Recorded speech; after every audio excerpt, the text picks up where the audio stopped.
Existe uma sensação estranha que nos invade quando paramos de nos preocupar. É como se algo dentro de nós, silenciosamente, soltasse as mãos que mantinham tudo sob controle. No início, parece irresponsabilidade, quase como se estivéssemos nos abandonando ao acaso. A preocupação excessiva não é cuidado, é medo disfarçado, medo do que não controlamos, medo do que escondemos até de nós mesmos, e hoje, vamos explorar como sair dessa prisão silenciosa, disfarçada de zelo. A preocupação é uma tentativa desesperada de controlar o incontrolável.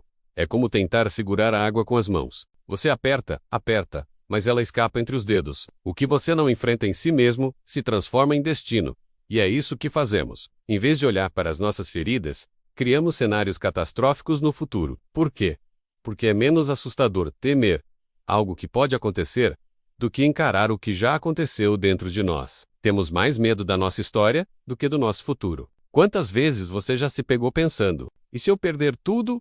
E se dar errado? E se isso for o começo do fim? Mas raramente você para e pergunta: de onde vem esse medo? Que parte de mim está tentando me avisar de algo antigo? Existe um paradoxo cruel na forma como lidamos com a preocupação. Quanto mais tentamos controlar, mais perdemos o controle. Você já percebeu que checar o celular 10 vezes por dia não evita traição, só consome sua paz. Planejar cada minuto do futuro não traz segurança, só rouba seu presente. Isso é chamado de armadilha do ego. Acreditamos que preocupação é cuidado, quando, na verdade, é medo disfarçado de zelo. O nosso cérebro adora fingir que pode prever tudo. Criamos cenários, diálogos, tentamos neutralizar cada risco. Mas aqui está a verdade que ninguém te conta. A preocupação não te prepara para o pior.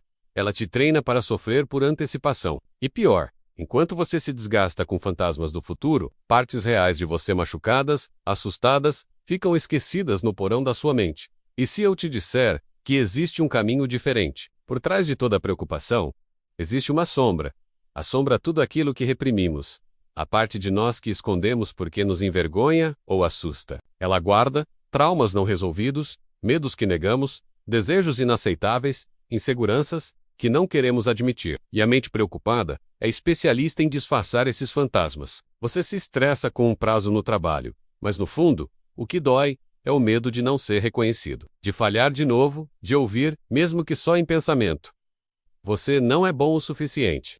Você sente angústia quando alguém demora a responder uma mensagem, mas lá no fundo, o que você sente é a dor do abandono, talvez por algo que você viveu aos 7 anos e nunca conseguiu nomear. A preocupação grita sobre o futuro, para que você não precise escutar o passado. Por trás de toda a preocupação crônica, existe uma sombra gritando algo que você não quer ouvir. Quem se preocupa demais com dinheiro, muitas vezes teme reviver a pobreza dos pais. Quem controla cada passo do parceiro, na verdade teme seu próprio abandono infantil. Olha o exemplo do Carlos. Ele revisava 10 vezes o fogão antes de dormir. Na terapia, lembrou que aos 8 anos, seu pai bêbado quase causou um incêndio. Sua preocupação com segurança era um trauma disfarçado de cuidado. A projeção é quando você coloca nos outros o medo que não admite em si mesmo. Na preocupação, isso aparece como: meu filho vai sofrer se não estudar.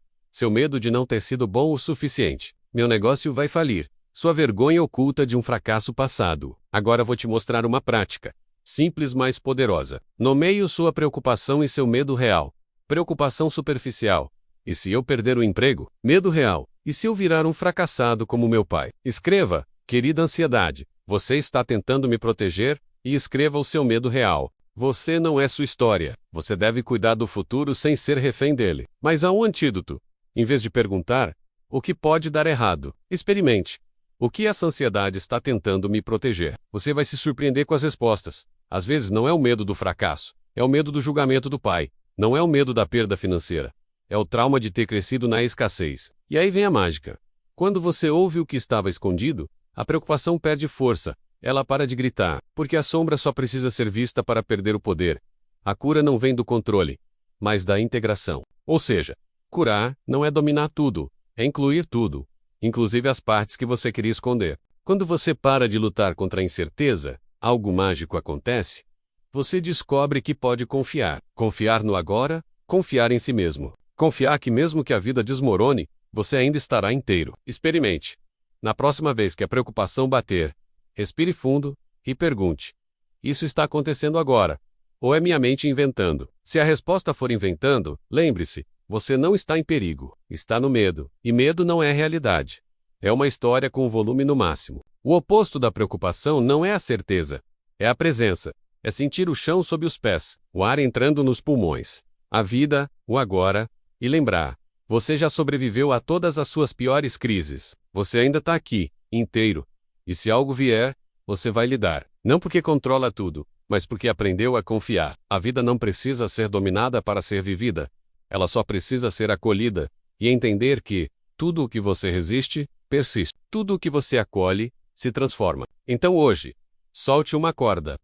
Pode ser aquele pensamento repetitivo, aquela catástrofe imaginária, aquela necessidade de prever o que vai acontecer amanhã. E observe, o que sobra quando a preocupação se vai? Você vai perceber que sobra apenas você. E isso sempre foi suficiente. Vou contar duas histórias, a de Clara e a de Paulo. Assim você vai entender o que estou falando. Mas antes, curte este vídeo e se inscreva no canal para mais vídeos como este que tocam o mais profundo da alma. Clara cresceu acreditando que precisava controlar tudo. Quando criança, seus pais brigavam muito, e ela se escondia, rezando para que as coisas voltassem ao normal. Sem perceber, aprendeu uma lição. Preocupar-se era seu jeito de se proteger. Anos depois, adulta, ela carregava esse hábito como um fardo invisível. Checava o celular do marido por desencargo, perdia noites planejando crises financeiras que nunca vinham, e vivia com uma pergunta: e se tudo der errado? Até que seu corpo disse basta. Uma crise de pânico no trabalho a levou ao hospital. O médico falou de ansiedade, mas Clara sabia. Era mais profundo. Ela não estava doente. Estava cansada de carregar o mundo nas costas. Ela disse para si mesma: eu não quero remédio. Quero entender por que meu cérebro insiste que o pior vai acontecer. Foi assim que Clara ouviu uma frase que a atingiu como um raio. Aquilo que você não enfrenta em si mesmo se torna seu destino. Ela começou a fazer um exercício simples. Toda vez que a preocupação batia, anotava: o que estou evitando sentir agora? As respostas a assustaram. Era o medo de ser abandonada como a mãe foi, a raiva de nunca ser suficiente. Então, ela criou um ritual, escrevendo tudo o que me assustava, e enterrava, como se fosse um luto. Não pelos meus medos, mas pela crença de que eles a mantinham segura. Aos poucos, Clara percebeu. A preocupação era como um aplicativo aberto no fundo do celular, sugando sua bateria. E ela aprendeu a fechá-lo. Hoje, Clara ainda sente ansiedade às vezes, mas ela não é mais refém. Quando o medo vem, ela pergunta: isso é real ou é minha sombra falando? Ela descobriu o segredo que estou te mostrando. A preocupação não é sobre o futuro, é sobre partes de nós que ainda não foram amadas. Paulo sempre acreditou que ser forte significava estar no controle de tudo. Desde pequeno, aprendeu a calar seus medos. Afinal, homens não quebram. Mas o preço dessa armadura? Uma mente que nunca desligava. No trabalho, checava e-mails obsessivamente. Nos relacionamentos, sabotava antes de ser abandonado. E à noite, seu único diálogo era com uma pergunta: e se eu falhar? Eu não aguento mais. Estou exausto de ter medo do meu próprio cérebro. Foi assim que Paulo descobriu o conceito das sombras, a parte de nós que escondemos até de nós mesmos. Ele começou a anotar: por que fico tão irritado com colegas incompetentes? Medo de não ser bom o suficiente? Por que controlo cada centavo da minha esposa? Trauma da falência do pai. Foi quando ele viu suas sombras que ele começou a se curar. Ele não as rejeitou, mas acolheu elas, vendo que elas eram parte dele. Paulo não se tornou fraco, tornou-se inteiro. Descobriu que força não é suprimir emoções, mas navegá-las. Hoje, quando a ansiedade bate, ele não pergunta e se, pergunta: o que isso está me ensinando? O verdadeiro poder está em render-se ao que você realmente é. Clara e Paulo nunca se conheceram. Eram vidas diferentes, medos diferentes, mas compartilhavam a mesma prisão. A ilusão de que preocupar-se era controlar. Até o dia em que ambos descobriram o segredo de reconhecer e acolher suas sombras. Não somos o que pensamos ser. Somos o que estamos dispostos a encarar. Clara aprendeu a abraçar a criança assustada que carregava dentro de si. Paulo encontrou força na vulnerabilidade que sempre evitou. E você? O que sua preocupação está tentando te dizer? Que parte de você ainda espera ser ouvida? A vida não pede que você a domine. Apenas que, a viva, solte o que te prende. E recomece. Se você se reconheceu em qualquer parte desta jornada, saiba: a preocupação não é sua inimiga. Ela é um sinal, um aviso de que há partes suas clamando por atenção. Partes que você treinou para ignorar, controlar ou enterrar. Lembre-se, quem olha para fora, sonha. Quem olha para dentro, desperta. Então hoje, faça diferente. Pare por um minuto, pergunte-se: que estou evitando sentir agora? Respire e repita: Não preciso controlar o futuro para estar seguro no presente. A mudança começa quando você troca. E se, e agora? E se você tentar? O que pode perder? Além do peso que já não te serve mais. Se você sentiu que essa história falou com você, curte este vídeo e se inscreva no canal. Aqui, a cada vídeo, a gente desenterra mais uma camada da alma, até que você volte a sentir leveza.